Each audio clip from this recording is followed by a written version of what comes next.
Okay, ano bang bago dito sa ano, sa proseso sa ICC? Kasi baka inisip ng iba wala nangyayari kasi medyo tahimik, no? Ano na Hmm. ba yung estado ngayon? Medyo malaking development pero at the same time hindi din gano'n kapasabog kasi wala pang deadline. Eh, alam mo naman tayo, gusto natin lagi kailan. So sa Yes. ngayon ang na-announce ay ano yung proseso. So Mm.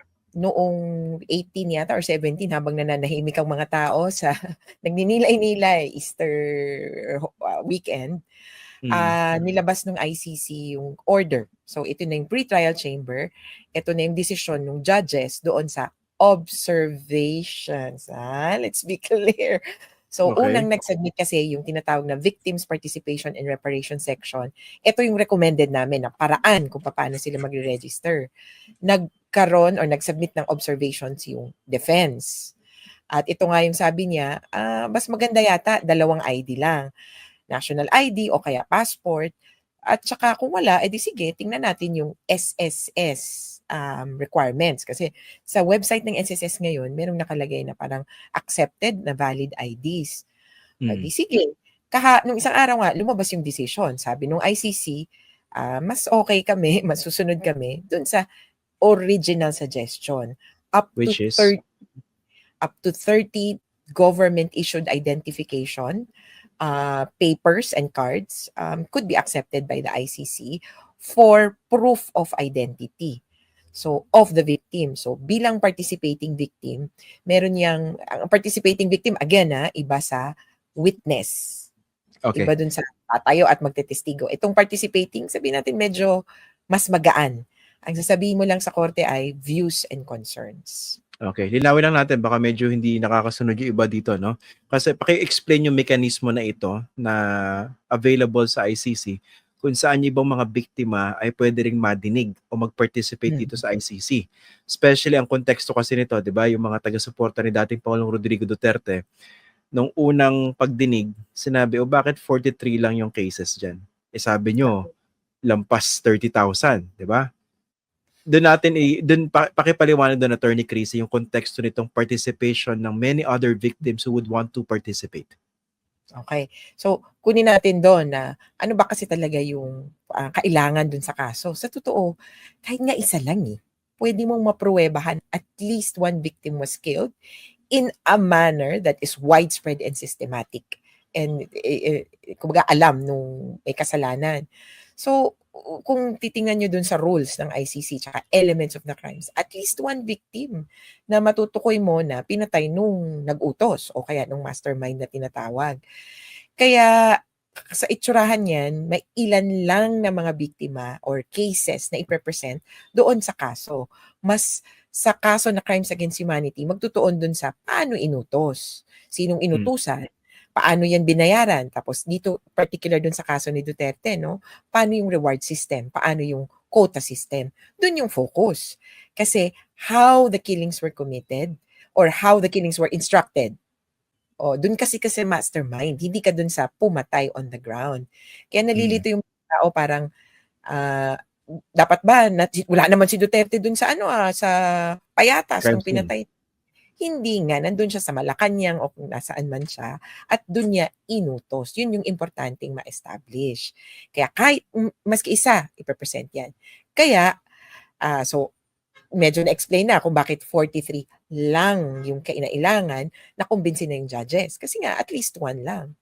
So, sabi nung korte, nung unang panahon na, sabi na, shucks, kung ganito kasi yung itsura ng pagpapatunay natin na hindi lahat ng biktima makakaharap.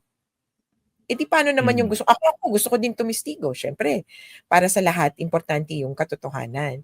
Sabi ng ICC, sige gagawa kami ng paraan. Kaya gumawa siya ng third entity within the court. So ang itsura niyan, nandito si accused, nandito si prosecution, tapos nandito yung legal representatives of victims. And all other victims can participate not to prove the case.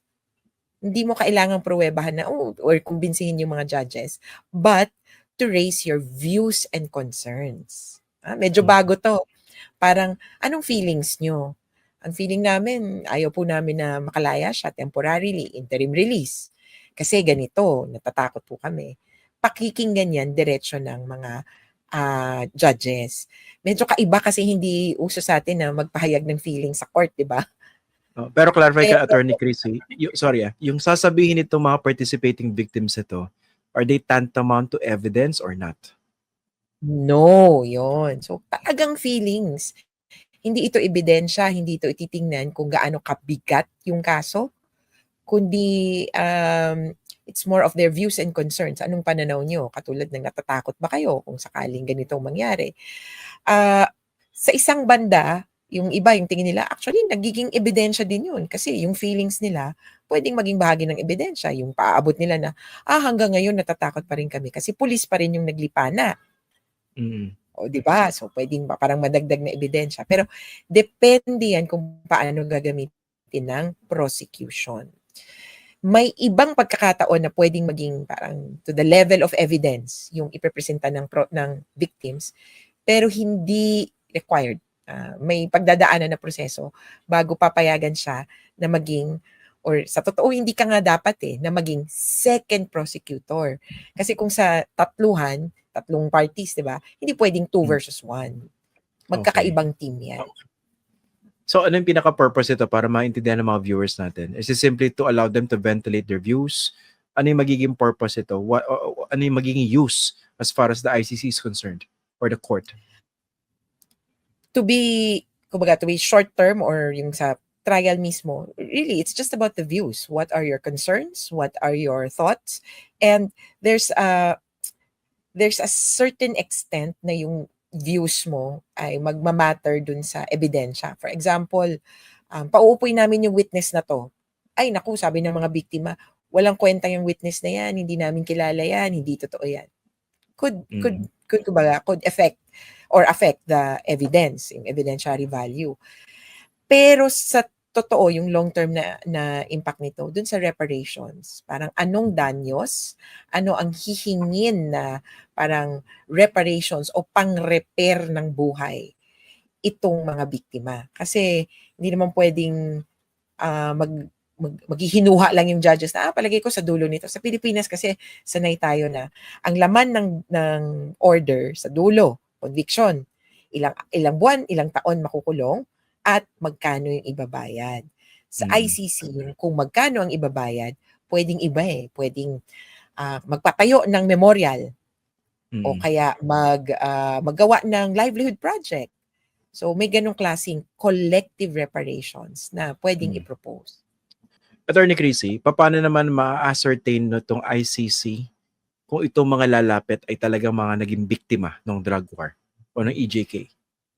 Siyempre, kailangan ng patunay. So, sabi ko nga, kanina nagbibigay kami ng guidelines. Inaaral ko yung, ano nga ba, hatiin natin into 4. Mahilig naman tayo na dapat, klaro. 1, you have to prove victimhood. So, paano ka napinsala? 2, you have to prove tao ka. At yun na nga, ito yung kanina binabanggit natin na ID requirement. Isang government issued ID, pwede na to prove your identity. Then, pangatlo, kailangan mo ng kasi kailangan ng contact person at contact number. Kumbaga, kahit paano, pwede ka rin makontak. Pangatlo, kailangan ng proof or ng relasyon. Kumbaga, yung namatay, sino yan? Paano kayo nagkausap? Ganyan. At ultimo, kailangan mong pruwebahan kung paano yung mismong insidente. Sabi ng iba, dito na nagkakagulo yung mga tao, teka, kala ko ba hindi kami magpupruweba ng kaso? Pero syempre, kailangan mo pa rin, may level pa rin na papatunayan mo or sasabihin mo kung anong nangyari sa'yo. Pero dito, magsusubmit pa rin ba ako ng police report? Technically, hindi. Technically, hindi mo kailangan mag-submit ng police report. Kailangan mo lang isalaysay kung anong nangyari. May paraan din yung ICC para i-verify yung mga nangyari, kaganapan. Kasi sa haba naman ng panahon, 8 years na yan na nag-iimbestiga, meron na siyang parang sort of database ng mga insidente, lalo na yung mga public incidents. Kaya kahit paano, mako-cross-reference nila. For added value, suggestion namin sa clients namin, magsasubmit tayo ng police report at saka death certificate kung sakasakali.